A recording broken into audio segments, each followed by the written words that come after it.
In August 1989 in Pleasant Grove, Utah, 16-year-old Justin Clegg spent 6 days home alone, his parents having gone on vacation for the week, while his 3 siblings stayed at their friends' and relatives' homes. What happened to him was disturbing and terrifying. This is a story he told a psychologist who evaluated him after Justin passed away in 2017.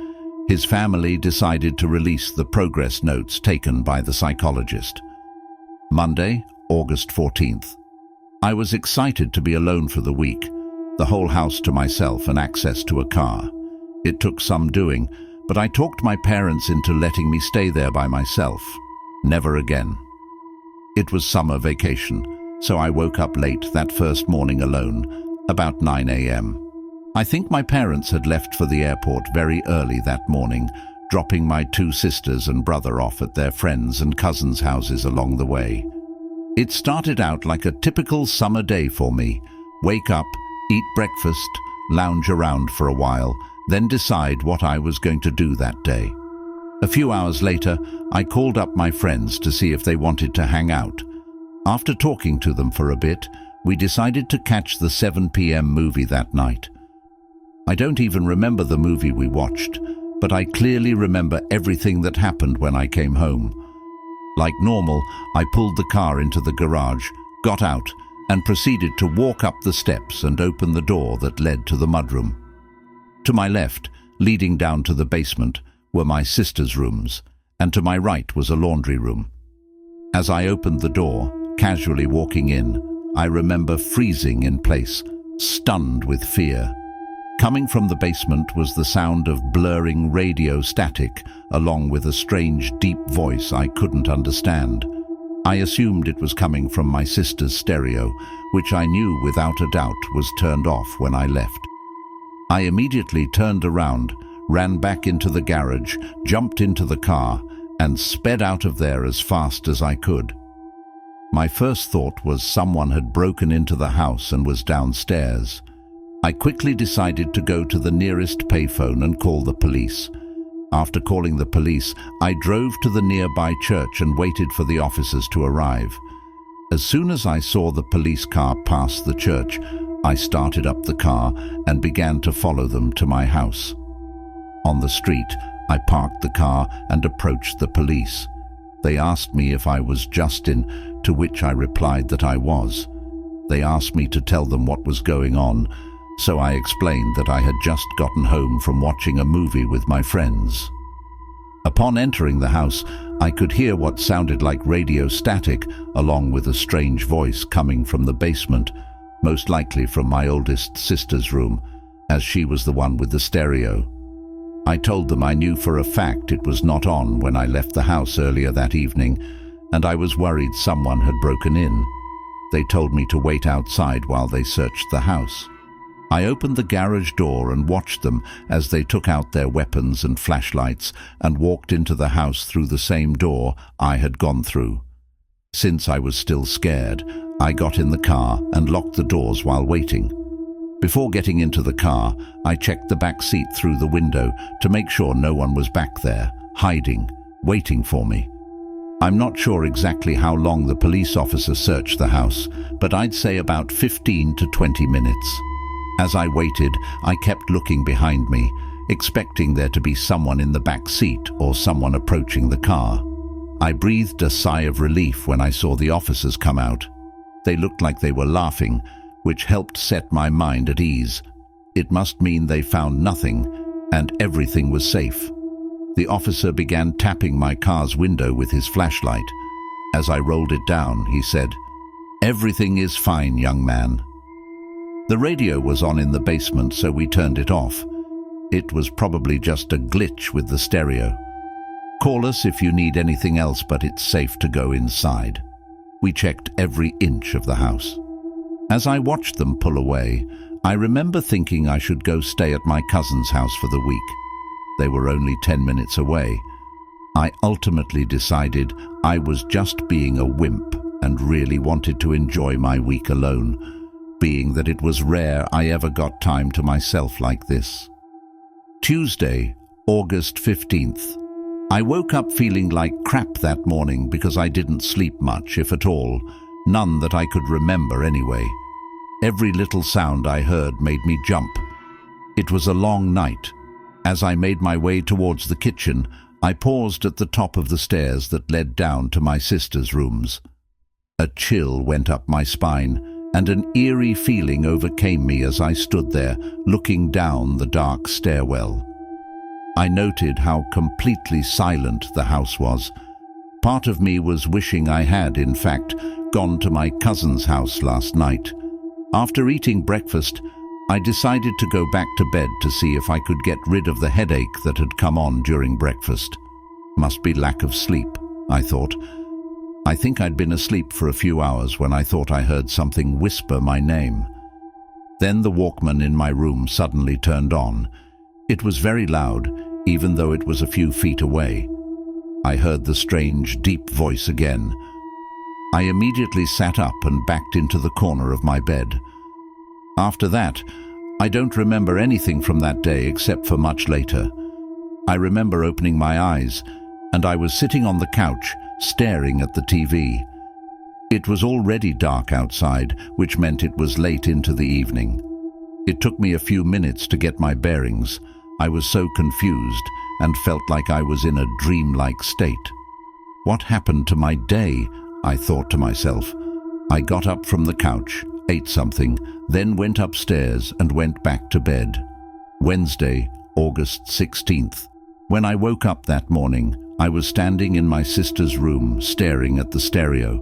I stumbled backward as I let out a shriek, hitting the wall, then falling down. I had no idea how I ended up in the basement. I lay there on the floor for a while, stunned with fear. All of a sudden, my sister's stereo came blaring on. I quickly sat up against the wall and started trembling. A few seconds later, I heard the voice again, coming out of the stereo. Again, I couldn't understand what it was saying. It sounded almost like chanting. I stood up and ran over to it, then pulled the plug out of the outlet. I quickly ran upstairs to my bedroom and jumped into bed. As I lay there, my mind started wandering in all different directions. I asked myself out loud, "What's happening? Am I losing my mind?" I must have fallen back asleep because when I woke up, it was late in the afternoon. I could see through my window the sun was in the west, dropping down. As I sat up in my bed, I felt horrible. It was like I hadn't slept in days, but I'd been doing nothing but sleeping. It didn't make any sense. I sat there on my bed for hours without moving, just staring at the floor. I eventually got up and went downstairs. I was dying of thirst and hunger, so I ate quite a lot and drank half a gallon of water. Then I went back to bed. Thursday, August 17th. I had the worst nightmare that night. I dreamed I was hiding in my closet, watching someone I didn't recognize sleeping in my bed. I looked down and noticed I had a knife in my hand. The person in my bed then sat up and was looking at me. They motioned to me to come out of the closet. As I slowly came out of the closet, I could see the person in my bed was glaring at me with a sinister smile. The person pointed to the wall in my bedroom. I then proceeded to walk over to it. I stood there for a bit, looked down at the knife in my hand, then took it and made a deep cut into my arm. Blood flowed out of my arm as it streamed down onto the floor. I dropped the knife, then with my hand, dipped 2 fingers into the cut on my arm and started writing something on the wall. When I finished writing, I stood there looking at the wall but couldn't see what I'd written. Suddenly, I heard my sister's stereo blaring on from the basement. It was then I woke up, jumped up, and fell out of bed. As I looked around, I could see there was a pool of blood on the floor. I looked up and saw the writing on the wall in blood. It read, "Angelus Mortis."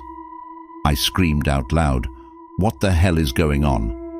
I looked down at my arm and could see there was a cut that was fairly deep, so I went to the bathroom and bandaged it up. When I went back to my room, I stood there staring at the writing on the wall. I had no idea what the words meant. I began wondering if I was truly awake or not. I couldn't tell what was real or what was not anymore. I looked over at the clock and could see it was 3 p.m. My head was spinning, so I went and lay back down on my bed. Friday, August 18th. I remember my eyes opening. There was heavy breathing, and I was standing outside. I jumped back and gasped when I realized where I was. I was standing outside in our neighbor's backyard, looking through their glass door, and it was the middle of the night. I almost screamed out loud when I looked down and could see I was holding our large kitchen knife. I slowly backed up towards my house and went inside. When I got inside, I put the kitchen knife down on the counter. I stood in the kitchen, looking out through the window for a long time. It could have been hours. I'm not sure. I don't remember what I was thinking. I just remember staring out the window into the darkness. As it began to get light outside, I made my way to my bedroom, went back to bed, and fell asleep. Saturday, August 19th. I was startled awake to someone yelling out my name, "Justin, Justin, stop, stop, stop." As I came to, I was standing over my youngest sister. She was bleeding profusely and had her arms up in the defensive position. I looked up in shock at my right hand. It was holding our kitchen knife. I was ready to strike her again when my father came flying at me from behind, tackling me down to the ground. He removed the knife from my hand and told my mother, "Joni, call the police now." I watched as my mother ran over to the phone on the wall and dialed 911. As she was talking to the police, she looked at me with an utter look of dread on her face. I'll never forget the look she gave me as long as I live. It'll haunt me until the day I die.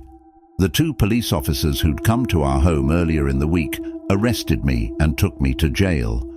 At the end of the conversation, the psychologist asked Justin if he knew what Angelus Mortis meant.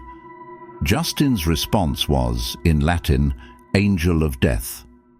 He then asked him what he thought the stereo randomly turning on with the strange voice was. Justin's response was, "The Angel of Death." Justin spent the remainder of his life in the state mental institution. As each year passed, he fell further and further into darkness, eventually to the point where he no longer communicated or even looked at anyone. He passed away in 2017 from unknown causes. Justin's family moved out of Utah in 1995 to an undisclosed location. For more scary horror stories, please subscribe.